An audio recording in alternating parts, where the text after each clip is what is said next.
Good afternoon, everyone. I want to welcome you all to our holiday webinar on stress, resiliency, and flourishing in the new year.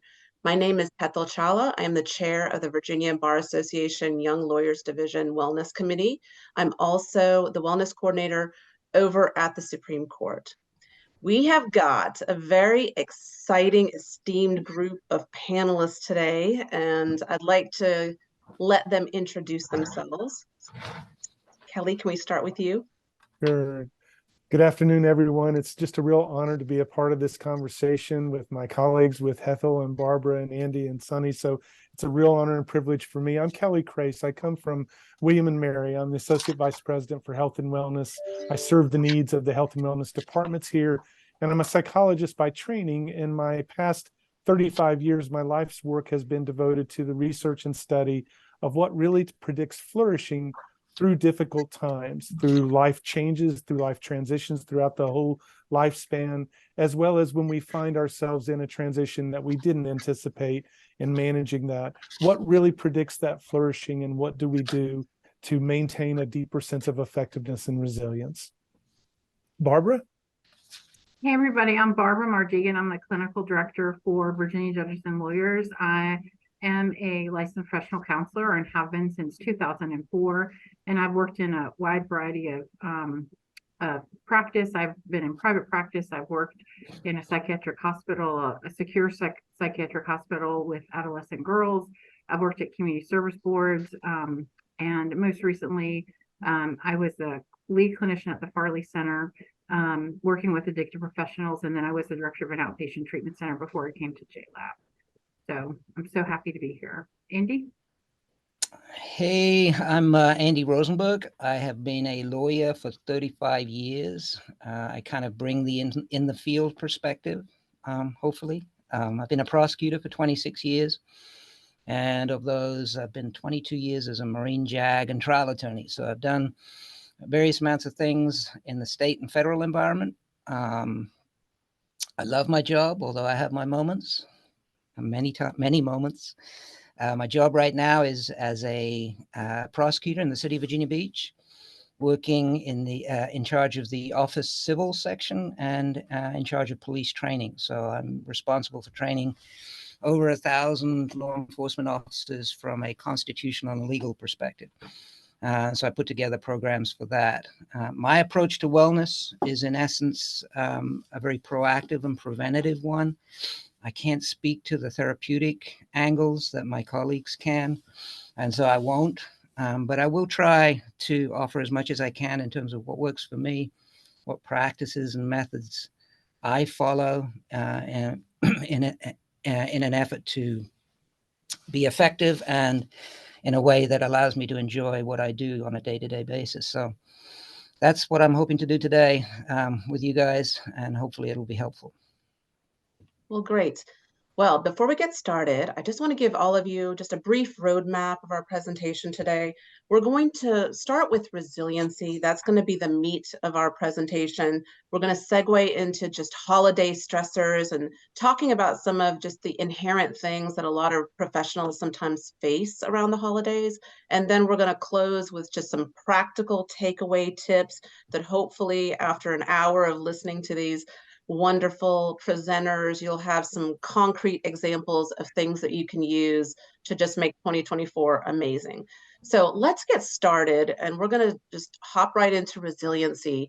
I think it's really important that we kind of lay a foundation and just define, what is resiliency? Why is it important? And what does it mean for you in terms of coping with stress? Barbara, can you kind of get us going with this topic and tell us your thoughts on this? Sure. I think resiliency is about how do you bounce back, and how do you manage or handle things that kind of come your way in a healthy way. Resiliency is born out of having healthy relationships with people. It's born out of, self-efficacy as well. And I think there are all times in our life where we don't feel like we can really advocate for ourselves in a way because of other things that we might have going on, in our life that are stressful for us, or sometimes we might feel like we don't have the energy to do that. But I want you to think about, when you think about resiliency, is how do I manage things when things kind of come my way. You know, for me, I'm one of these people that if you know me, it's like I just go guns blazing, I go right in, and then sometimes I kind of fall apart afterwards, which that can be an asset, maybe. I don't know. That's just kind of how I'm wired. And then other times I stop and think about, okay, well, like, why am I acting this way? You know, so part of it is the ability to have some kind of self-reflection of what is really going on with me. You know, my mother fell about 2 weeks ago and shattered her femur and has a rod in her leg. And she went from being incredibly active, you know, going to the gym 6 or 7 days a week, driving, she's 80 years old, to, you know, being in the hospital and immobile and not being able to do anything. And you know, clearly I'm telling all of you, and I don't even know all of you, but you know, that really has impacted me. I have noticed that I'm more forgetful.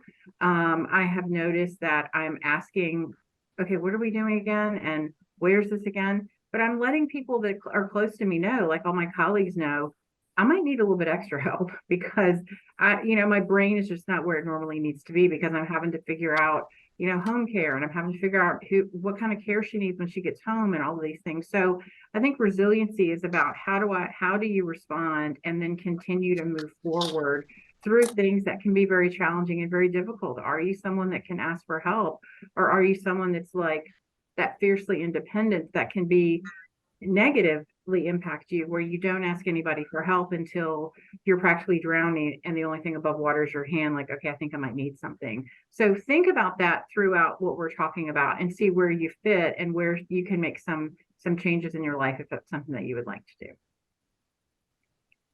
Right. Thank you, Barbara.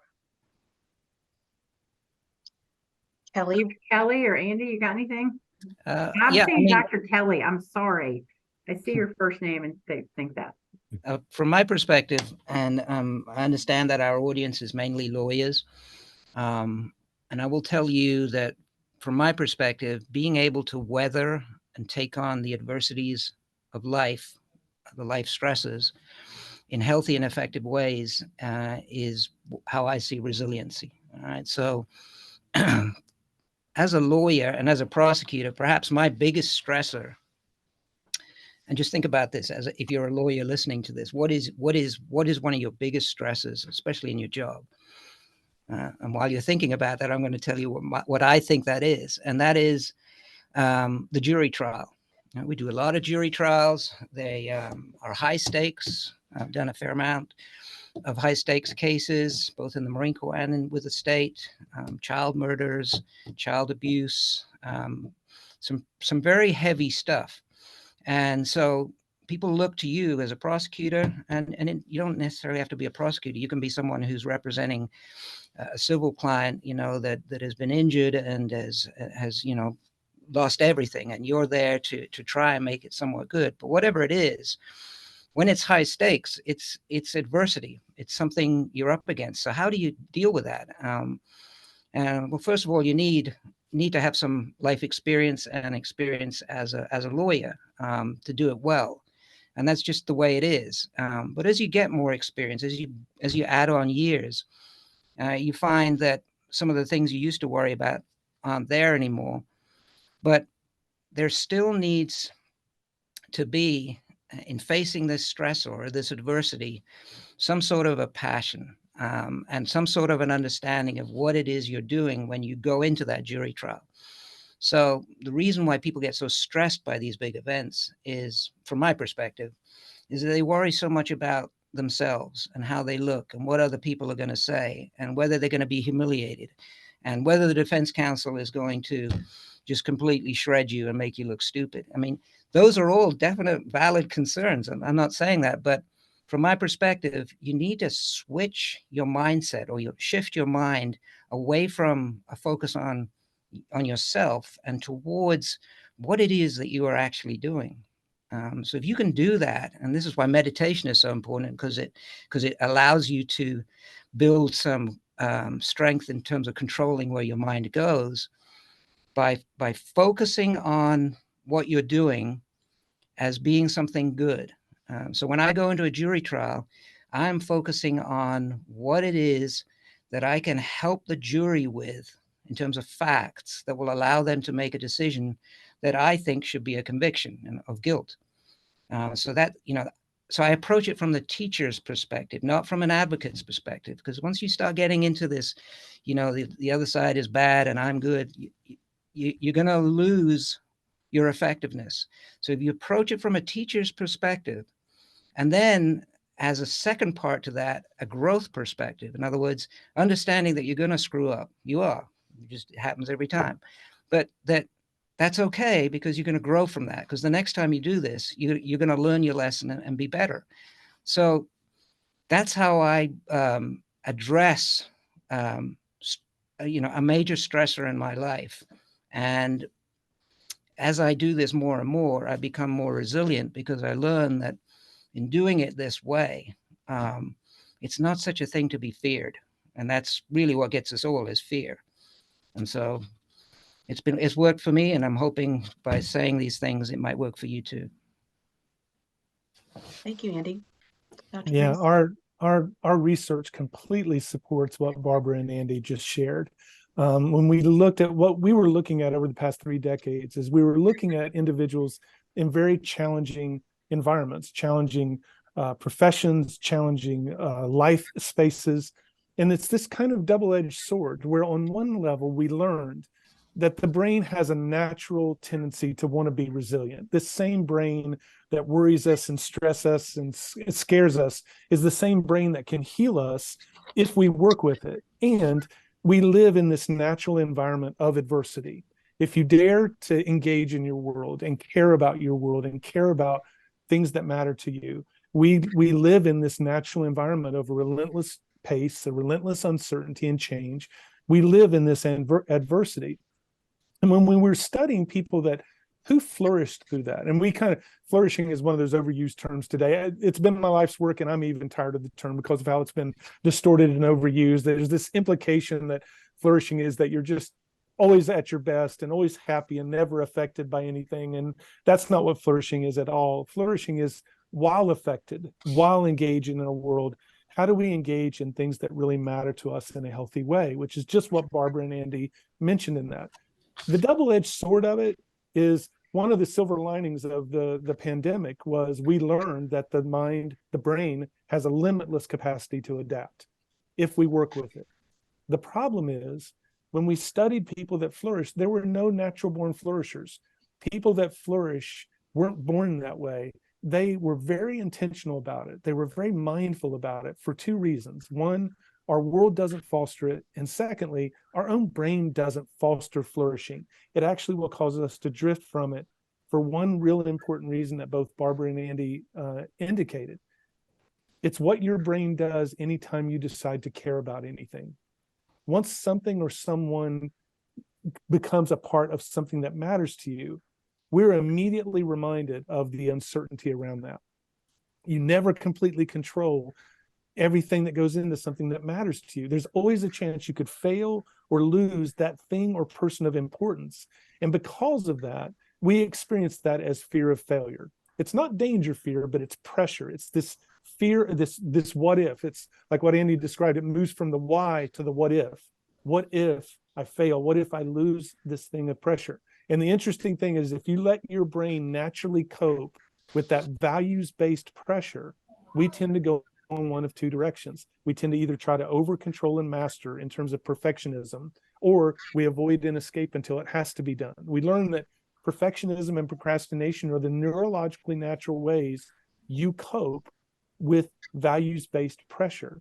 So if you dare to care, you also open this portal of vulnerability that eventually leads to strain, because as we've all learned, perfectionism and procrastination, they are effective, they work up to a point, but they eventually start to switch from stress to strain. Stress is healthy because stress is a function of caring, even chronic stress if we do it in a healthy way. But when stress moves to strain, that's unsustainable. And it's exactly what we were talking about in terms of how do we shift to giving more power to the engagement in what matters to us rather than the experience that comes from it or the outcome that comes from it. Both matter. Engagement has to matter more. And because the world fosters the other, we have to be very intentional about that.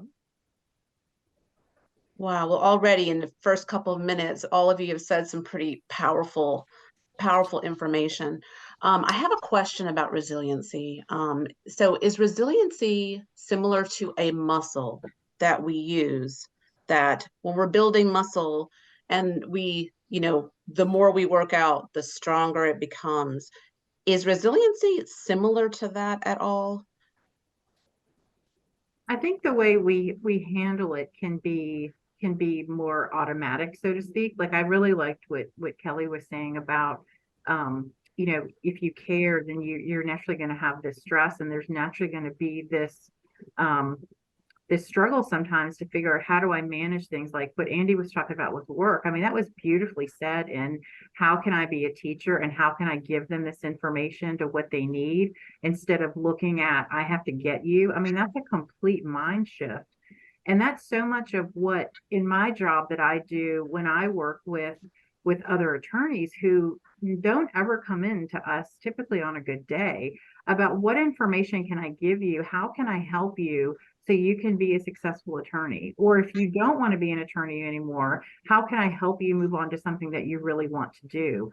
And so I get to practice that a lot when I'm at work, but like when I'm at home, what are some ways that I practice those things? There are people I know that and haven't had a lot of stressors in their life by their own mention, but they have low emotional tolerance for pain. So any slight difficulty is this huge over response, where I think when people who have had a lot of difficulty and they've navigated that in their life, they look at that person like, what are they getting all freaked out about? So I think so much of it has to do with perception, and it's not about right or wrong. It's my perception of my life, and my experience is different than somebody that maybe hasn't had some things happen in their life. It's just life gets lifey sometimes. And I think life gives you an opportunity to practice that resilience, and whether it's in your job or whether it is in your personal life or both. And so many times I've seen a lot of attorneys struggle because they have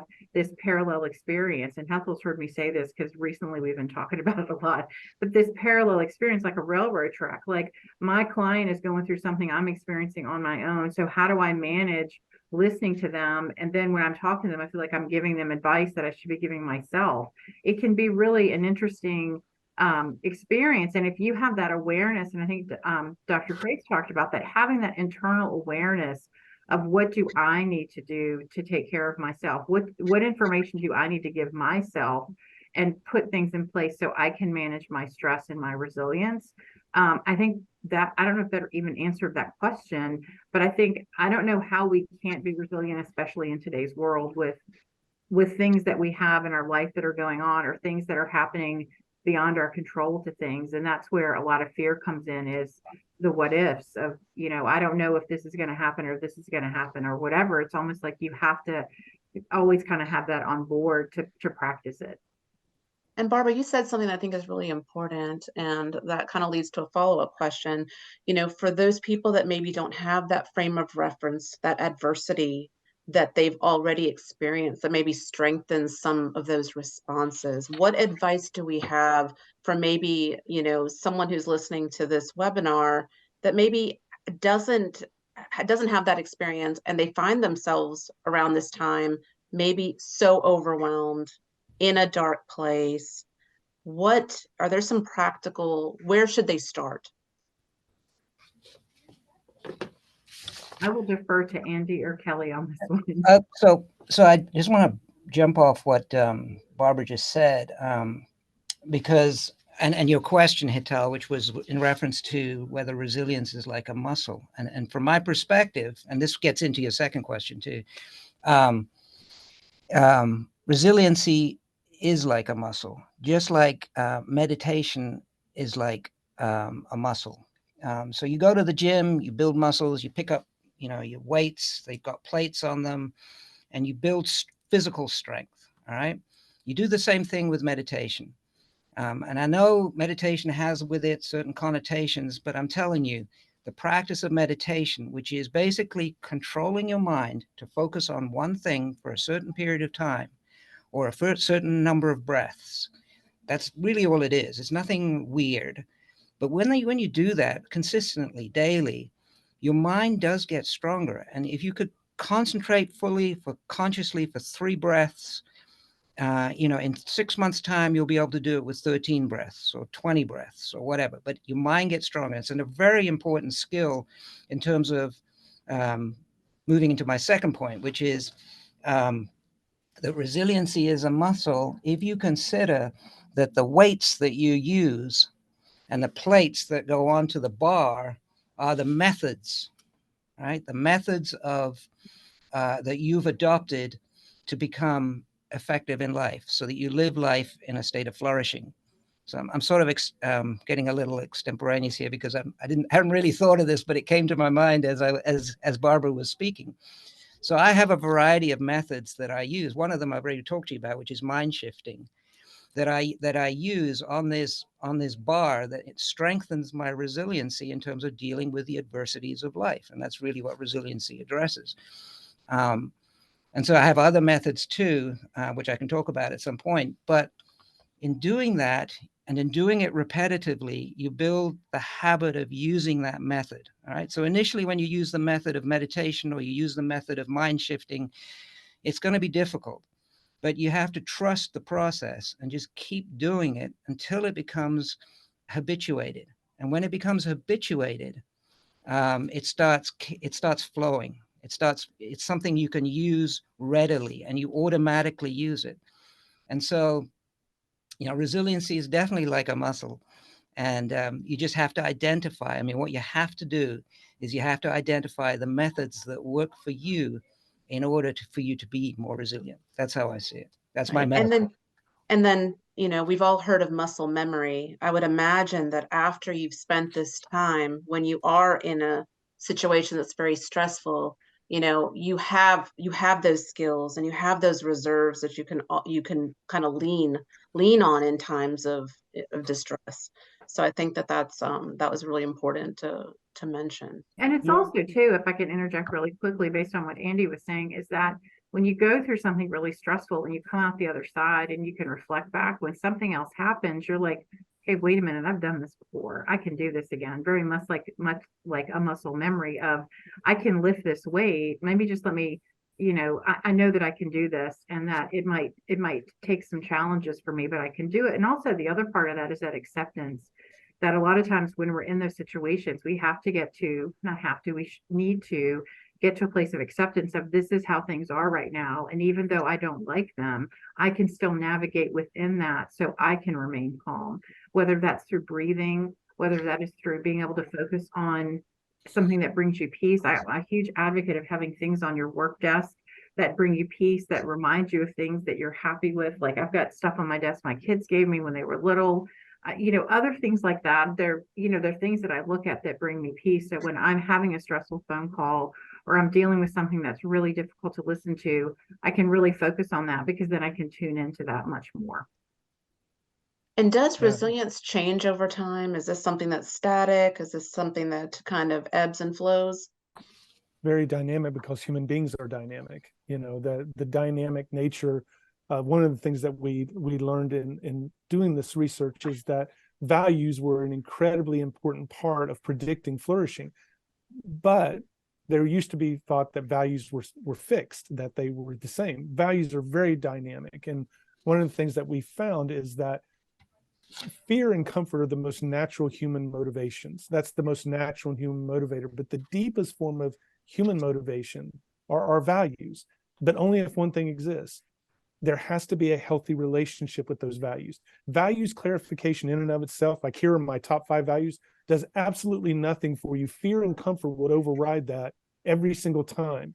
And so because of that, there has to be this constant intentionality. I loved your 2 questions, Hethel, because the second question is, there's no greater anxiety than anticipatory anxiety. And so if I've not had a lot of experience where I've been able to develop the confidence that, like Barbara and Andy have spoken from, that I get on the other side of this, that builds me some confidence that I can get through the next adversity, and it builds on itself. If I haven't had a lot of that, and yet I know I'm getting ready to step into something that really has a lot of anxiety for me, or I'm overwhelmed by it, you also don't have that built up confidence. So resilience is a muscle, but there's a paradox to it. When we were studying this, we were able to kind of distill 5 paradigm shifts that people with a flourishing mindset is also one of those overused terms. And I love how Barbara and Andy described it, is because a lot of people think mindset is what are you thinking at the time? And no, it's actually what are you focusing on? A mindset can be, you can be thinking and feeling a lot of things, but in this moment, what do you choose to focus on? And when we looked at the flourishing mindset, there were 5 paradigm shifts, because they're all unnatural. There were 5 focus points that people that flourished learned. They weren't born this way. They learned to focus on them. And the reason why they had to focus on them is because they're unnatural to us. We're not taught them naturally to do. And yes, and we describe the program that we do in our training as a mental fitness training program, because you are training this. Every time you step into it and engage in it, it matters. The paradox is, as people move in toward this flourishing mindset and develop confidence, we find that what it's not doing, it's not changing them. It's making them more deeply them. They're moving into this deeper level of authenticity and wisdom. And so at some level, resilience is there within our innateness. It's within our capacity. We just have to exercise that and move it.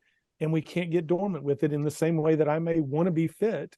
And if I practice fitness physically for 3 months, I will feel more fit. But if I stop, I will become less fit. And yet, just about the time we feel really confident with this stuff, something in our life will hit us that will knock us for a loop, or something new that really matters to us, and the uncertainty around it will really overwhelm us. And it's at that point in time we have to pull this stuff out of our back pocket and focus on it intently, as if we've never seen it before. But you are right. The more you practice it, the more it'll come back to you. So if we had to think of where to start for somebody who doesn't really do any of the resiliency practices, where do you start? Is there some kind of, I know sometimes I have heard people say that showing up is half the process, right? If you're trying to work out, you have never worked out, some people would say just go to the gym. Even if you're not going to work out, just show up. And that's step one. What is your step one if you're somebody that has never done this before? So I have a Great step question. 1. I have 4 steps. So the first step has to start with self-examination. And you have to know yourself.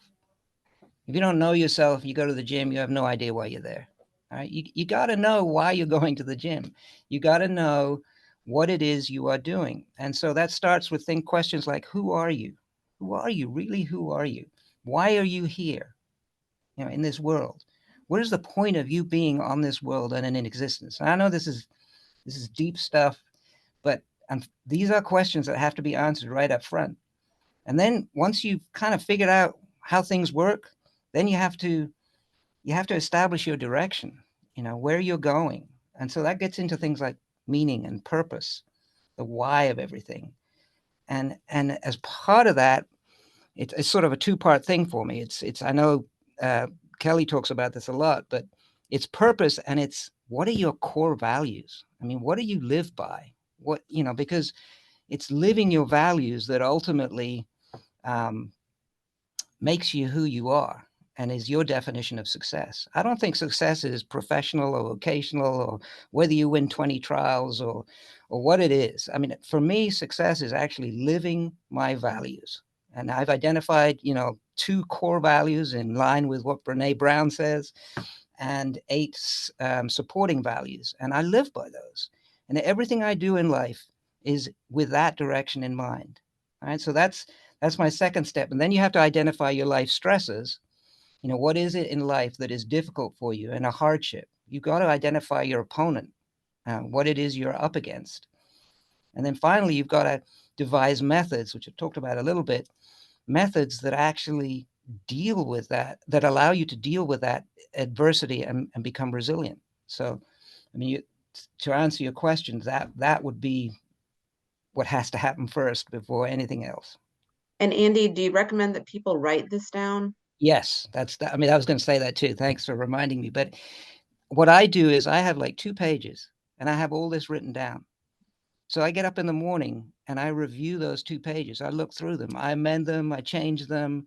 I say, I didn't quite say that right or whatever, but I constantly do that because by refreshing my memory that way at the beginning of the day, when the adversity is going to start happening, I'm much readier for what I'm about to deal with, whatever that is.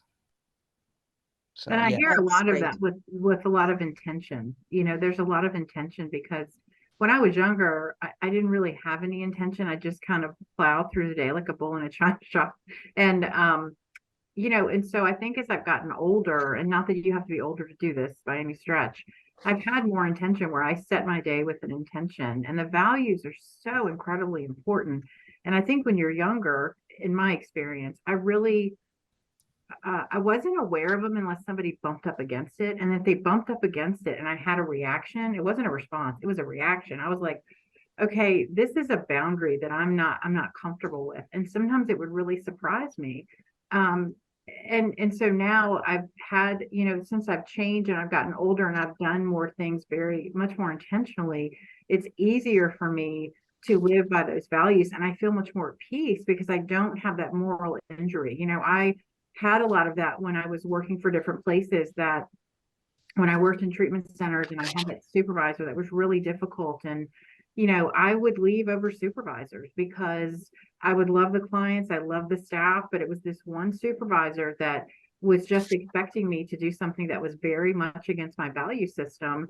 And, I'm not morally righteous by any stretch of the imagination, but I had to leave that job because I was like, I can't look myself in the mirror anymore and feel good about what I'm doing because of what this person's expecting me to do. And because I'm not doing it, they're making my life a living hell. And I'm like, I'm done. Like, I'm not doing that. And I don't mean to say that in a flip way. I mean, this took a long time for me to get to that place, but I think setting that intention for the day and taking a look at who you are and making sure the work you're doing and the way you're living matches with your internal values. Breathing has been a wonderful way for me to reset my day. And I know sometimes when I do see Elise and talk about this, I can see the eye rolls, of that because I cannot do yoga. For me, I don't have the concentration to do it. It just doesn't work. But I can sit and meditate over something and really focus on my breathing and focus on where am I tight in my body and how do I relax? And then that opens my mind to go, okay, so what is the next thing I need to do in front of me? I am a list maker. I was kind of doing that when we were starting. That's why you're hearing all the paper crumbling before we started the video, before we started recording, because I have to set my intention of the day of what do I want to do. And that gives me flexibility to where if something comes in or I get a phone call, I'm not going to get all wound up about I'm not matching what my day is doing because I have a list that's already written down of things I need to do. It gives me that flexibility to handle things as they kind of come in. And that's where I can be more calm in that situation. And I don't know if that was even in direct line with what you were asking, Hethel, but No, it was. those were just some things I was thinking about just listening to what Andy and No, absolutely, Barbara, because the question was, what is a person's step one in trying to build a resiliency practice, especially if they've never done this before. And I heard you saying setting an intention every day is really important. I heard you talking about breathing, writing down what you're going to do, the top things you want to do that day, really being very mindful and direct with, spending your time. So that was wonderful. Dr. Crace, Yeah. what is your step one? My step one is very similar, but there's a pre-step to step one. And one of the things that we found with people that flourish is they remove something from their lexicon. They remove 2 words from their lexicon. One, they remove the word motivation. And people that flourish don't try to be motivated. And trying to be motivated and the use of willpower is absolutely the least effective strategy for engagement. They focus more on the engagement in things that matter to them. But that means they have to do what Andy and Barbara have said. They have to know what matters to them. They have to do that contemplation and that reflection of what matters to me right now and why. One of the interesting things that we found among people that consistently flourish is 1 to 2 times a year and before every big transition, they get away by themselves and they ask themselves, what matters to me right now? And how well and how healthy is that indicated in my behavior? If I couldn't tell people what mattered, How would they know what mattered to me by just watching my behavior? And how healthy would it look? We often, when you think about, one of the paradigm shifts is moving from values clarification to values relationship. And with all relationships, healthy boundaries are important. And so healthy boundaries have to be an important part of our values. Our values can be very healthy and very unhealthy, depending on how you engage with them. And so one of the surprises to us is they not only do that reflection, but they then go and share that reflection with someone else and ask the same of them, because that we know when we're in a dialogue with other people of what matters to them, it also strengthens our own relationship with the values. So step one, I would completely agree with Barbara and Andy, is that there has to be an understanding of my why, and there has to be a prioritization of my why. We spent over 2 decades developing an empirically derived assessment of values relationship. The Life Values Inventory, it's not a value assessment tool, it's an assessment of what is your current relationship with your values. And we'll share at the end of the webinar, and when we share our resources, there's an open educational resource. We wanted that to be available to everyone. So it's free and open to everyone that has these 5 paradigm shifts of flourishing, but it allows you to take this assessment. It holds your data to where you can come back and take it with our students on campus. We ask them to take it every year so they can see the values that are evolving, that are shifting, that are enduring across their life each year.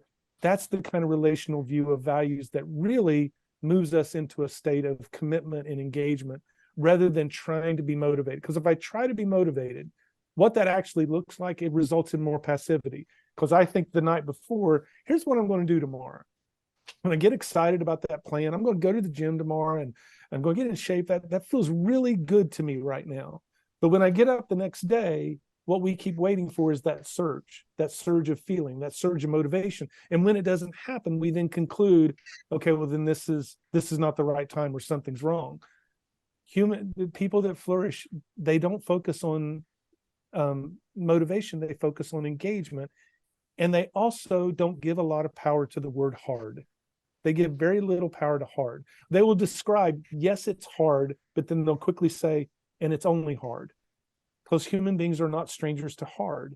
But when it hard starts to matter, that's when it starts to eke away at our sense of engagement.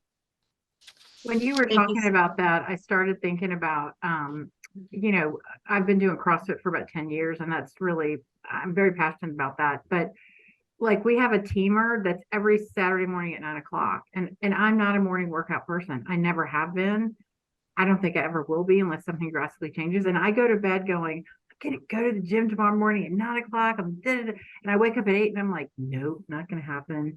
But part of that acceptance is I'm not that person that likes to go work out early in the morning. I don't want to do that. I want to relax at home and have coffee and hang out with my husband and plan the day. I don't want to do that. And you know what? That's totally okay for me not to do that. So I think part of it has to be, it's okay for me not to do something, even though it sounds really good. Like, that's not a priority for me to go work out every Saturday morning. It's just not. And I'm okay with that. And I will look at the pictures like, I bet they had a great time, but I'm okay not being there.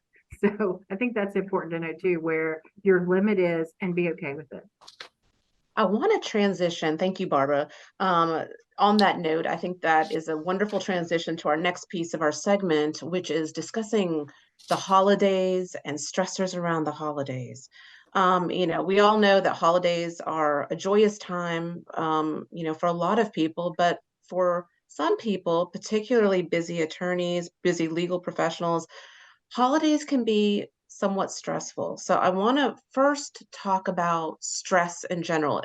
Is stress bad? I think that Andy or someone had just briefly touched on the fact that perhaps stress is not something that we should fear. So can we open up the conversations about holidays? What is it about the holidays, and a discussion about stress? Okay, so since you mentioned my name, I'll go first.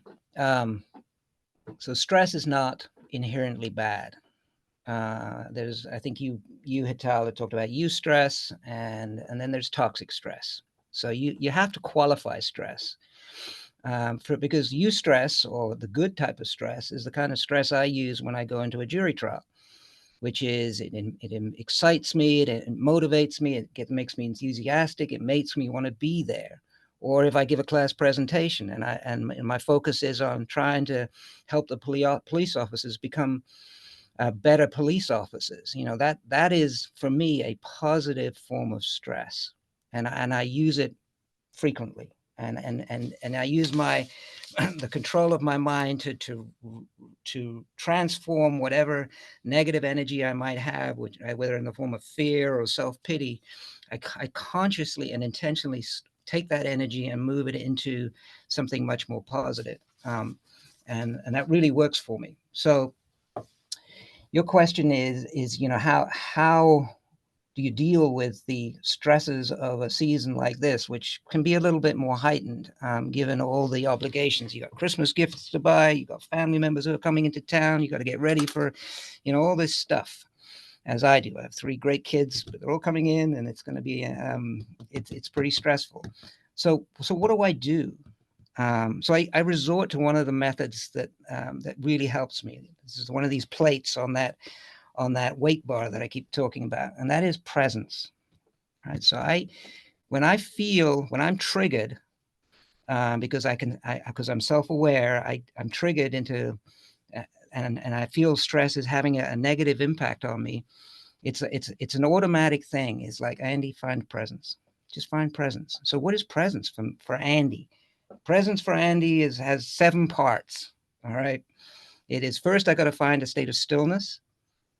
All right. And then I have to find a state of awareness. And then from that position, I find communion, which is I just have an engagement with the process of life as it is happening. And then I go into appreciation for my life. Then I go into gratitude, appreciation for life as it is, and gratitude for the life I have, and ultimately into what is increasingly becoming a method of efficacy, of high efficacy, which is flow. Where I just, if I'm driving a car, I'm just there. I'm just there.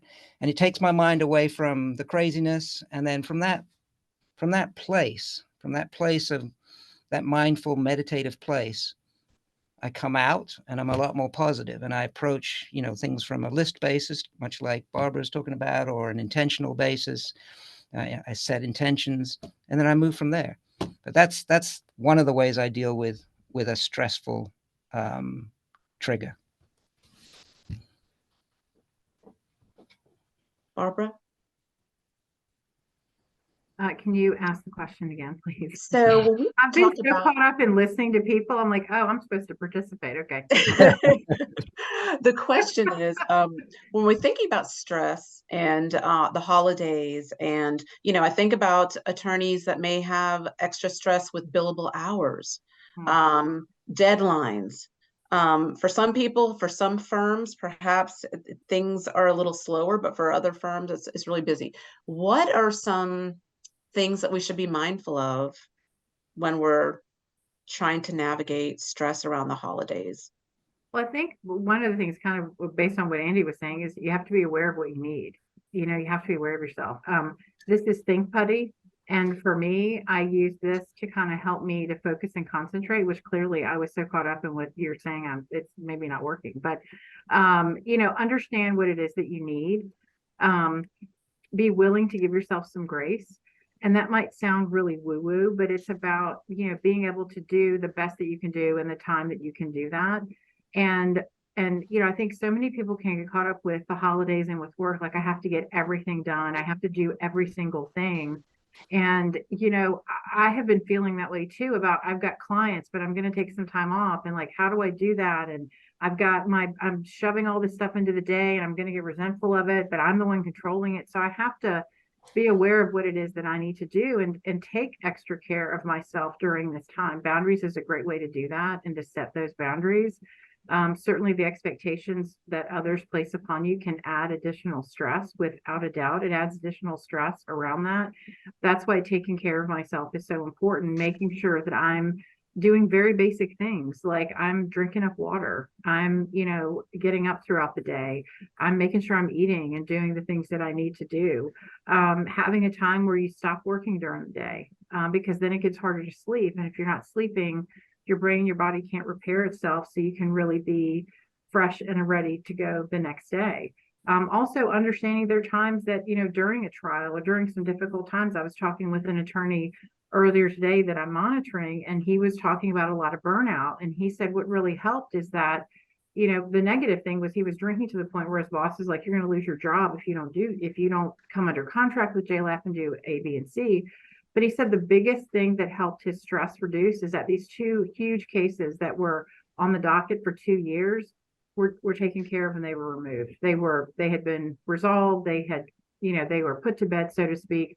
And he said that just left a lot of much more room for me. And he didn't realize how stressed he was. So I think having that understanding of your body and what you need is really key about what does your body do when you get stressed? You know, do your muscles get tight? Does your stomach get tight? Do you have eye twitches? Like, what happens when you do that? You know, don't take work, you know, in the bedroom with you. There are two things that happen in the bedroom: sleep, and you know, the other thing is. So how do I focus on my sleep? You know, what does my sleep hygiene look like? Because if we don't get sleep, we are not able to function effectively the next day. There are times, like Andy talked about with trials, that you know going in, I'm not going to be able to get a lot of sleep. I'm going to have to work more.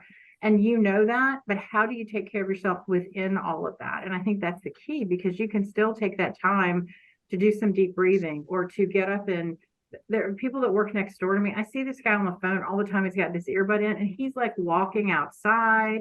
He's always got this calm tone in his voice. Is that possible for you to do those things when you have to work? And so I think it's understanding yourself, knowing what you need, and then being able to do that and have some flexibility and grace with yourself. And along those lines, Barbara, like with establishing boundaries, you know, often we feel like we can't say no. We can't say no to family members. We can't say no Yes, to, you can. you Oh, know, yes, you can. our kids and the Yes, you presents can. and all of those Yes. things. And, you know, one thing about gift giving is that, you know, I once read that, you know, sometimes instead of investing the money into the materialism and the gifts, perhaps we should invest in experiences. Yep. And, you know, if you have children that are pushing for the materialistic gifts, maybe volunteering, getting them out of that notion of, you know, thinking, you know, think inward, you know, thinking of helping others, versus something that Andy, you had also just said was, don't think of yourself, think about how you can help others, and the gratitude, and putting a focus around the holidays. It's a teaching moment for them. You know, I told my husband I would much rather have an experience, like have the family take a trip somewhere. And it doesn't have to be, you know, let's go to Paris. It can be something that we do for a day together as a family. That is much more valuable to me than something you can put in a box and wrap it up. Not that I'm not going to be grateful that you do that, but we both agree that that's something that is incredibly valuable to us, that we do that with our children. And you know, the kids have gotten to a place, they're 32 and 29, like they're kids. You know, I think when they're younger, it's always focusing outward, but then it's about, we have to teach them, and we model that for them, of what do we do to give back to people? You know, what do we do? How do we help people in that time of need? How do we do that? And we're good servants of just being a decent human being, you know. And I think it can be really hard when people want all the gifts and all the stuff that goes along with it, you know. And, you know, financially, there are times that you just can't do that. I mean, you just can't do that. And that has to be enough, and that has to be okay, because I think the danger is if we continue to do that for all these other people, we're setting up the expectation that that's always going to happen for you, that Right. you were always going to be able to get what you want, or you were always going to be able to do A, B, and C. And no is a complete sentence. I have zero problem saying, no, I can't do that. Zero. You know, but again, it goes back to that self-reflection of, I have to know what my value is, because if I say no, if I say yes when I mean no, I get immediately pissed off and resentful at me, not at you, but at me. And then that comes out sideways. And then I'm not able to enjoy the rest of my day. I'm like, why did, you know, I like start beating myself up, and that's my crap. But at the end of the day, I have to be able to say, no, I'm sorry, I can't do that.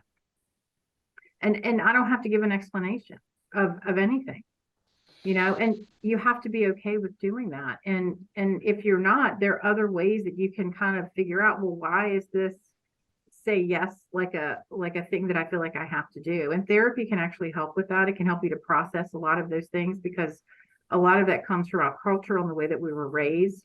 Like you're always supposed to say yes when your family asks you to do something, which I think is a load of crap personally. That's just me. That is just Barbara. I'm not saying family's horrible, but you can't do everything and be everything to everybody. No Absolutely. one person can do that. It's impossible. Absolutely. Dr. Kreis, do you have any advice about the time of holidays and stressors before we move on to flourishing in the new year? Yeah, just quickly, I would agree with everything that Andy and Barbara offered. I would just add a couple of things. And as we recognize any important period of our year, such as a holiday season or certain traditions, there's no way we enter that neutrally. There's non-neutrality when we enter these. There's some kind of emotional charge, positive or negative. And when you think of stress, stress is a function of two things. One, it's a function of caring. It's something you can't be stressed about anything unimportant in your life. But it's also about this relationship between perceived demands and perceived capabilities. And whenever perceived demands exceed perceived capabilities, we feel stress. What are you adding to that weight of perceived demands? What are you expecting from yourself? And one of the things that we found, especially during the holiday season, of when stress moves to strain, is when values drift into needs. That values are things of meaning. What's most important as it relates to values, things that matter to me, the engagement and the experience of engaging of something, this has meaning to me. Meaning is the most important thing to values. When it drifts into a need, what is happening is fear is causing you to need reassurance that everything's going to be okay. And so what becomes more important with needs are outcomes. So with needs comes expectations, and with expectations, I need this outcome to happen in this certain way. And that's what causes stress to move to strain. So out of fear is the spark that starts us drifting into needs. Anytime a psychological value drifts into a psychological need, it's out of perspective.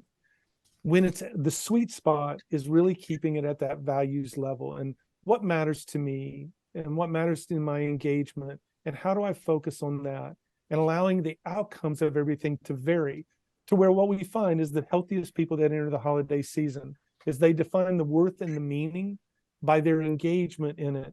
And the outcomes are just the mood of the day. When it's bad outcomes, they feel it, but it doesn't go too deeply. And when it's good outcomes, they celebrate it as kind of a bonus. But the real meaning comes from the engagement and things that matter to you from that experience. Thank you, Dr. Kreis. We have some questions, but I wanted to kind of touch on some very concrete examples of things that, our listeners can do to sort of be successful, whatever that means to you in the new year.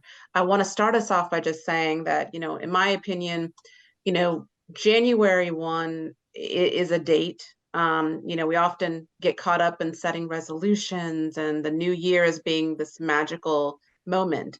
And I recently listened to a podcast that actually encouraged all of us to start today. Don't wait until January 1. Start today. Pick one thing that you want to work on, just one thing, and do it today, because that really sets the momentum ahead of time. We have almost 3 weeks before January 1. It's an excellent time to sort of be mindful of very, very small changes.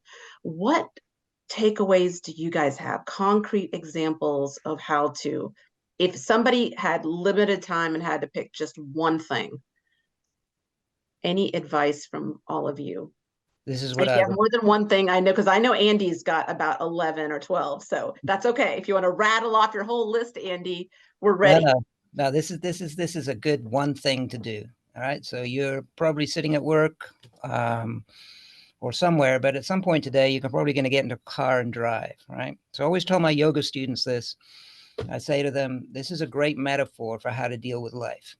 So you get in your car and you drive, and you're on the expressway, and some guy pulls in front of you and really ticks you off. I've got better words for that, but really ticks you off. Or he's tailgating you or something like that. So for a lot of people, this results in road rage. All right. For me, and it used to for me, don't get me wrong, I used to be horrible. But, as they go by, after tailgating you, they give you the middle finger. All right. So, it really can spark you. It's very offensive. So what do you do? So I do what's called the gap practice. So let me explain that. A gap practice is this. You notice what just happened. You acknowledge it. And then you do the 3 R's. You see how I can remember them. So instead of reacting and giving them the middle finger or, responding in a similar way, you reflect.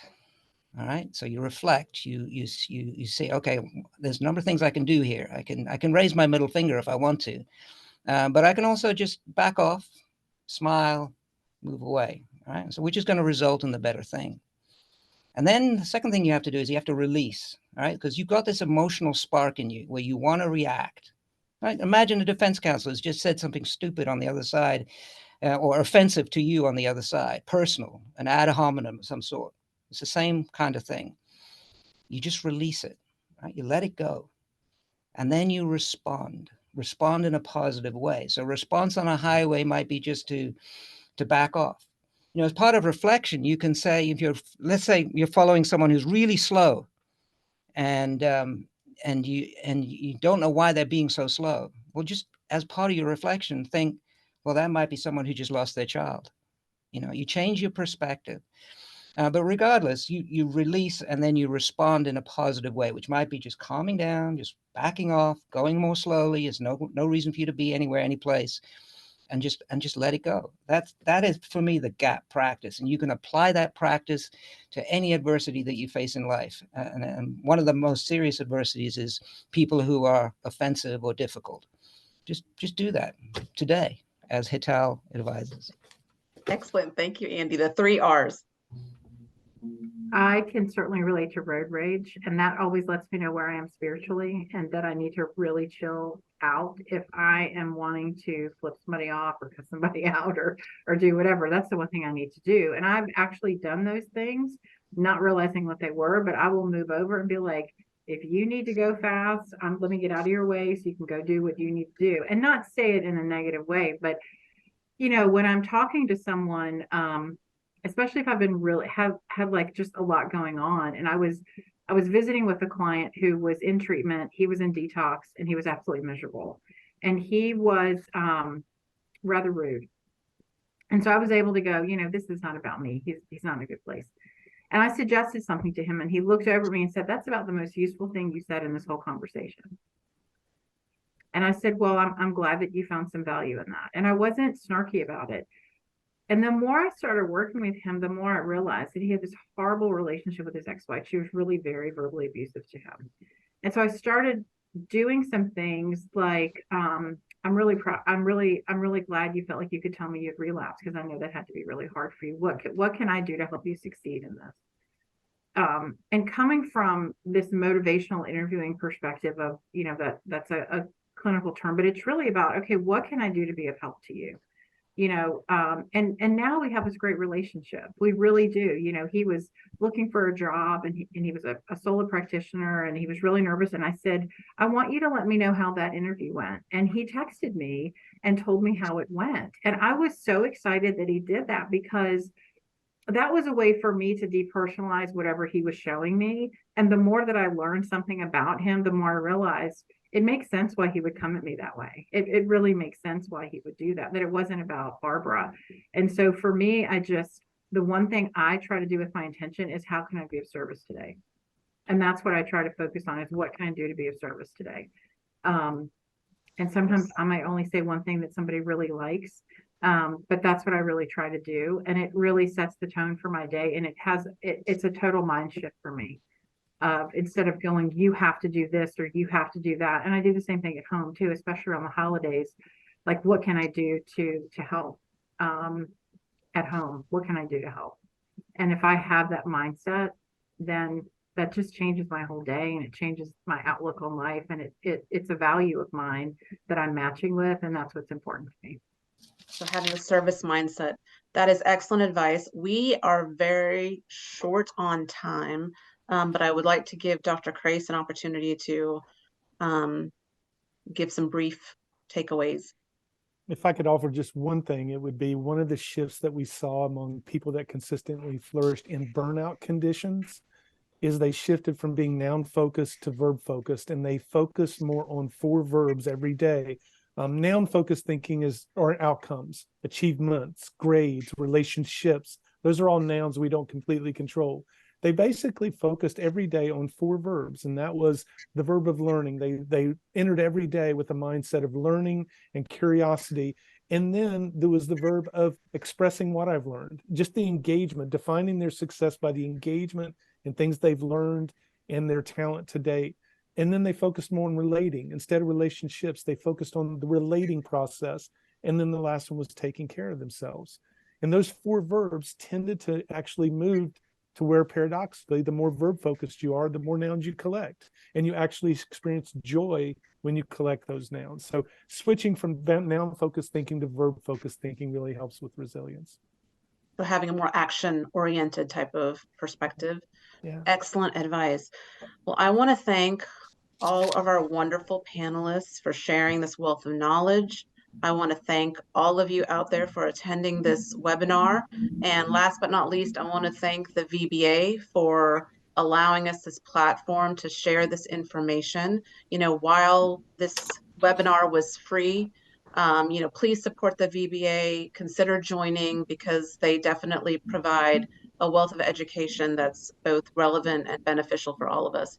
So happy holidays. I wish you all a happy and healthy new year. Thanks again. Thank you all so much. Thank you. Thank you very much. Thank Good being you. with you.